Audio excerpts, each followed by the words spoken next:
7 days 7 व्रत recipes. तो internet पे धूम मचा दे ऐसी फराली मुठिया की सॉफ्ट और स्वादिष्ट रेसिपी व्रत में खाने को मिल जाए तो मजा જ આવી જાય।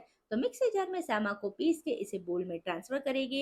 પછી રાજગરાનો લોટ, तिल, थोड़ी बेसिक मसाले ऐड करो और इनमें से जो भी मसाले नहीं खाते उसे स्किप करो।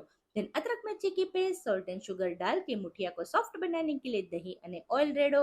પછી ધનિયા, લીંબુનો રસ, છીણેલી દૂધી नाखी सभी चीजों को अच्छे से मिक्स करो।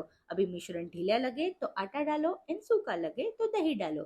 समझी गया? सरस। પછી તેલ વાળે हाथों से मुठिया वाड़ो और काड़ा वाली छायड़ी में तेल लगाड़ी मुठिया ने बेसाड़ो। अभी इसे ढक के 20 मिनट स्टीम करो। चप्पू मार के चेक करो एंड ठंडा करके कट करो। પછી तेल, जीरो, तिल, कड़ी पत्ता, मिर्च का मस्त वघार करके मुठिया અને धनिया डालो। इसे अच्छे से मिलाओ અને गर्मा गर्म झपटी जाओ।